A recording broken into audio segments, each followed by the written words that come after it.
There is a look inside the center in South Philadelphia. Tyrese Maxey figures to have a major role this afternoon for the Sixers, as will his fellow rookie Isaiah Joe. There is a basketball game being played today at the center. It's the 76ers and the Denver Nuggets. And Lauren Rosen, great to see you. I'm Brian Seltzer. These are unprecedented times, as we know, for the last 10 months almost, and these are definitely going to be unprecedented circumstances under which the Sixers will host the Denver Nuggets today. It's going to be something. It'll be different. Doc Rivers said it'll be an interesting learning opportunity for the group. Of course, we'll talk more about what Doc said, but he's going to see this as a teaching moment for the players that are available, especially a guy like Tyrese Maxey, who we will also discuss later on.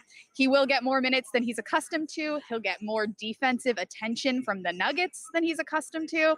And Doc said, look, he's going to be more of a teacher than a coach necessarily in the hours that are to come. It'll be interesting, that's for sure. So usually at the start of the show, I don't like to go straight to my notes and look off camera or off screen, but I got to now because we need to give you the rundown of the players who are officially listed as available for today's game. Lauren, I'm going to have totally screwed this up, so please jump in and correct me if I have someone who's listed on my list that has since been removed or someone was added. All right, I think these are the 8. Danny Green, Tyrese Maxey, Isaiah Joe, Dakota Mathias, Dwight Howard. We got Tony Bradley Jr., Paul Reed, and the 8th player who Doc Rivers, at least about 10 minutes ago, said is not going to play, Mike Scott, but he does count as one of the 8 available players. And of course, as I'm sure a lot of you out there have read and followed by now, the league mandates that you need 8 players on your active roster for a game day to play the game. So that's where we are. No Joel Embiid, no Ben Simmons due to injury in today's game. Joel's injury is listed as back tightness, which Doc said he started experiencing yesterday, and Ben Simmons had some swelling in his left knee that came up after the game on Thursday, the loss to Brooklyn. So your list matches my list. I too have Maxey, Green, Howard, Joe, Bradley, Mathias, Reed, and Scott, who will be sporting the brand new uniforms on the bench, though.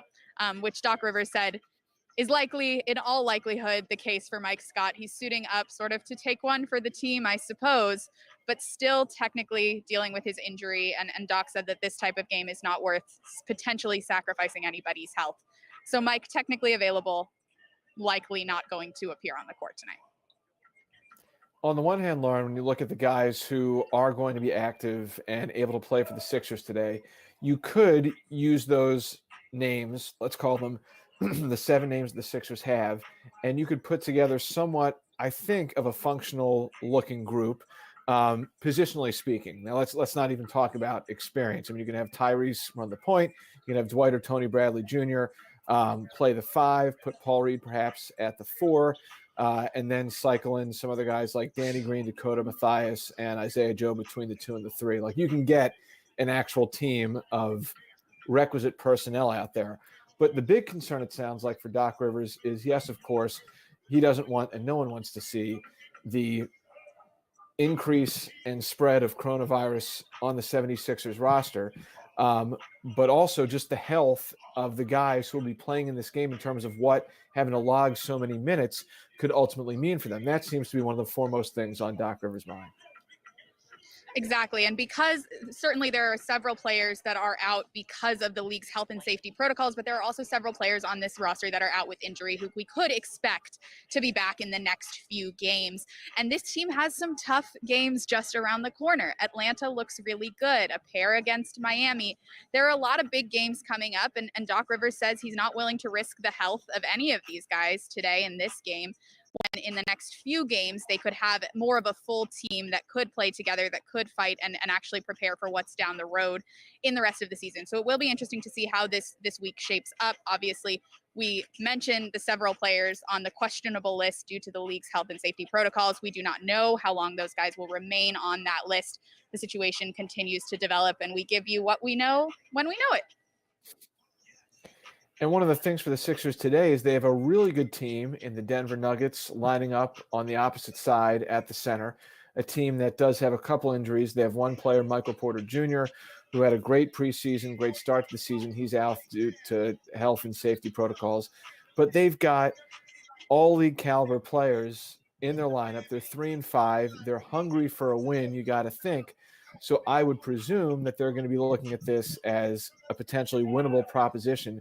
And I'm sure the Sixers will get Denver's best punch. You just have to figure that. So it's a lot for the Sixers to have to deal with. And oh, by the way, they got back to their homes probably between 1 or 2 in the morning this morning after busing back from New York, where they'd been since the game on Thursday. Yeah, it was a really late night last night for the Sixers, who, like you said, got in the sort of wee hours of the morning, I guess you could say. And that's after playing a back-to-back. So it has been a lot. This schedule is very congested. Danny Green talked about it really eloquently after the game. He said it's something totally different. It's totally new. It's new for the old guys. It's new for the new guys. And that was all before we knew about any of the absences that the team would have due to the COVID protocols. So it has been a congested week. They are already understandably probably pretty tired.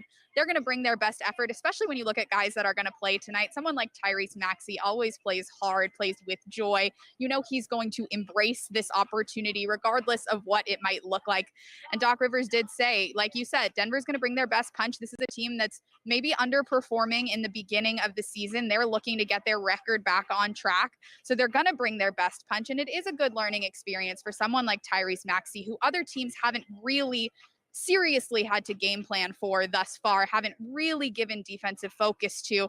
So it'll be an interesting learning experience for Tyrese down the road, because if he continues on the trajectory that he's on, Celts, he's going to be a really good player in this league, and he's going to have to learn to deal with opposing defenses planning just for him.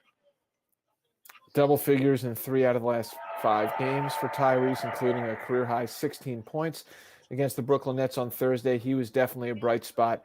Lauren, why don't we go back through the media availability that we just sat in on with Doc Rivers that started about 45 minutes ago. I'll open things up with this. I mean, I thought that all things considered, his disposition, his demeanor, his outlook on how he's viewing and going about handling these things, you really couldn't ask for more. I mean, he spoke in tongue-in-cheek fashion. He cracked a few sarcastic and wry jokes. Because listen, he is no stranger to crisis management. Just look back over the course of his career. Look back over the course of this past week. The guy is, for better or worse, as seasoned as they come in the NBA in terms of crisis managing. So he knows how to deal with stuff that comes up out of the blue and could present some obstacles.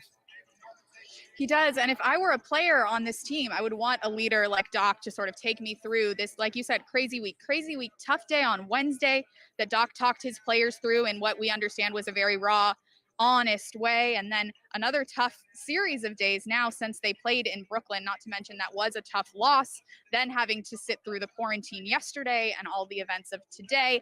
To have a leader like Doc ready to speak on these matters, to speak on behalf of the players, that's something he says a lot. He wants to be the one that speaks on these difficult decisions, these difficult times, so that the players don't have to. And I think it's really admirable the way that Doc presents himself on these days that we've now had quite a few of in his very short tenure at the head of the 76ers.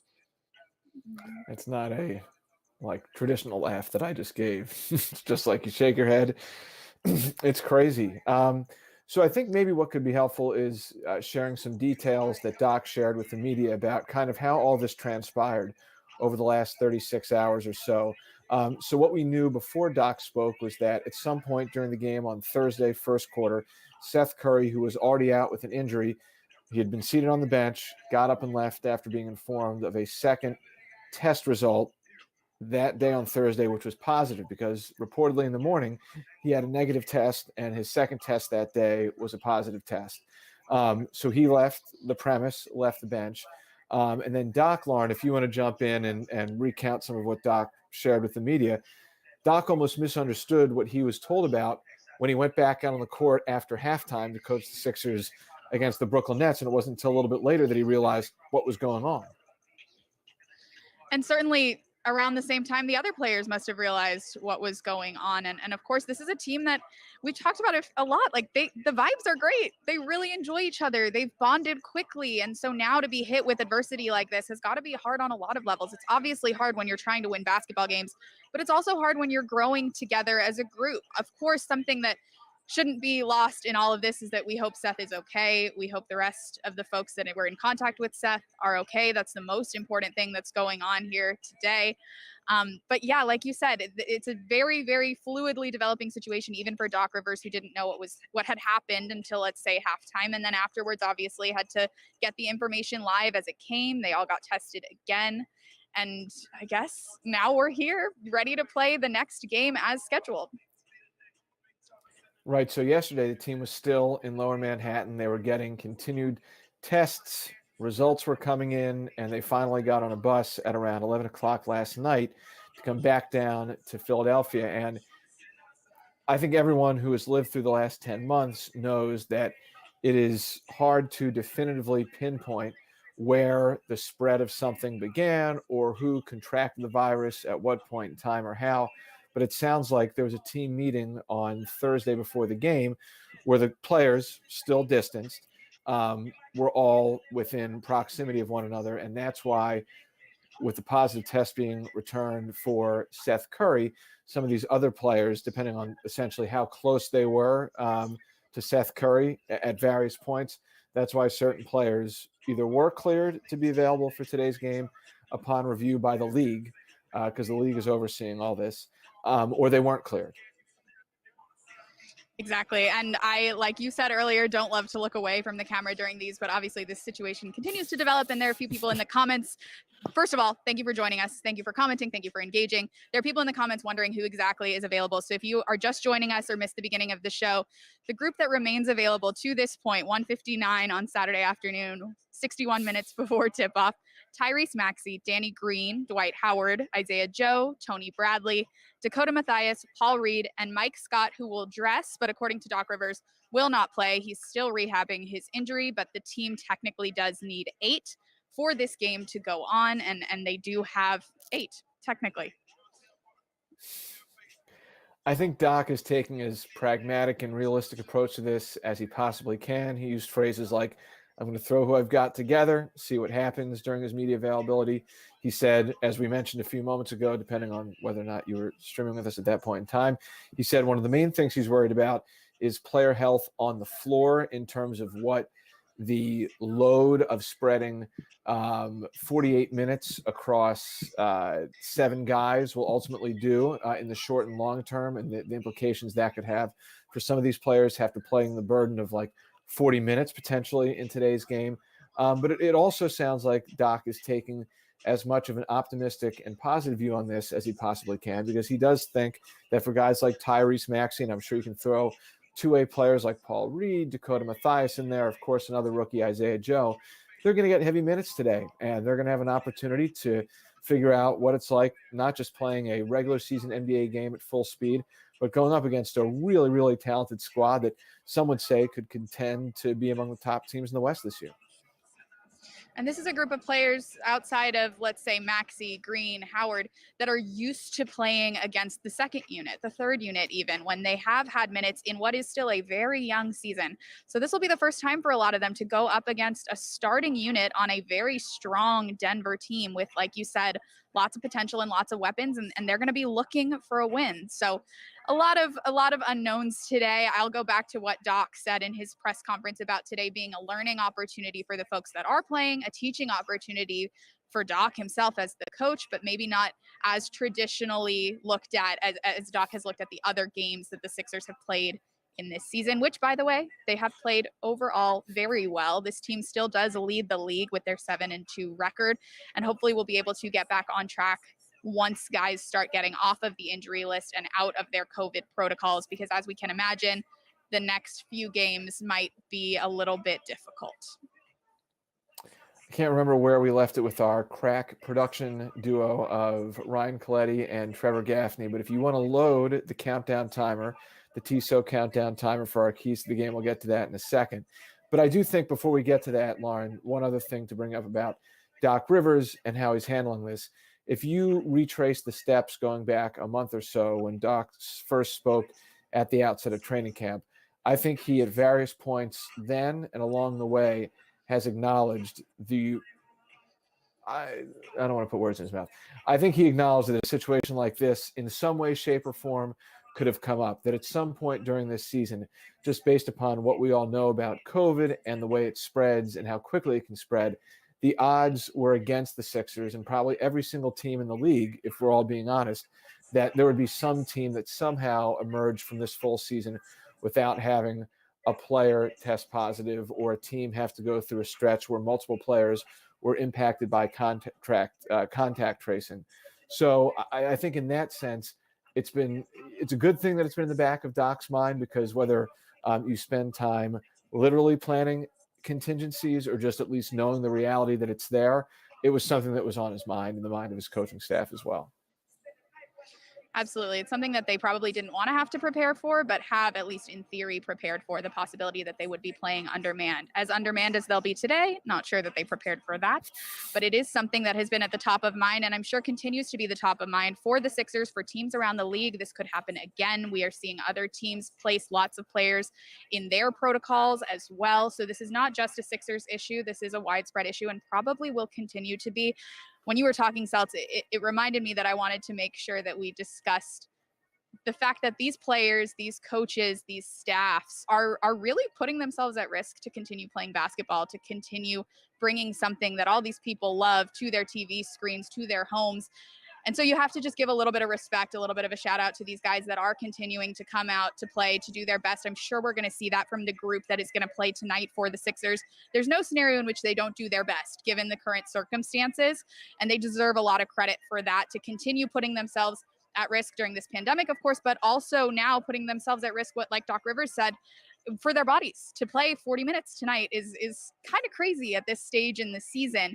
So shout out to the players, shout out to the coaches, all the support staffs, the folks that are doing everything they can to make sure that everybody stays healthy. This is, as we've heard a million times, this is uncharted territory, unprecedented times, and we are just working through it one day at a time, one game at a time. Tonight, 1 minute at a time. We'll see what happens. You want a glimpse into the life of what it's like to be an NBA coach.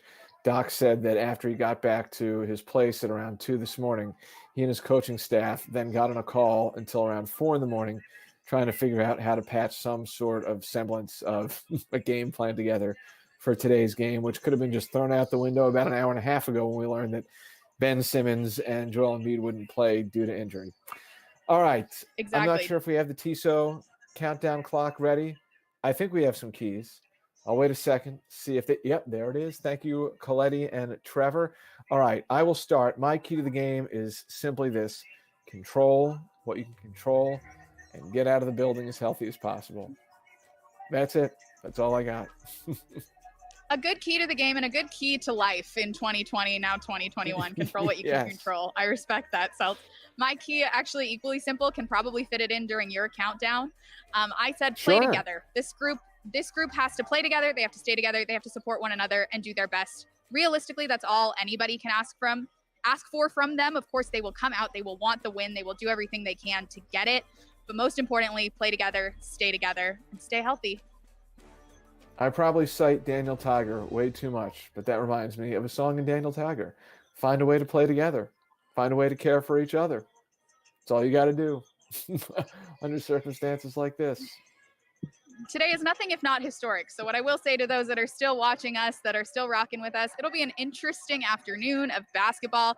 We hope that you tune in with us. Of course, the game will be available on NBC Sports Philadelphia and 97.5 The Fanatic in just under an hour. We are as curious as you are to see how things will go, and hope everybody stays healthy and well. That is the most important thing. Thanks as always for being with us. Celts, you got anything else?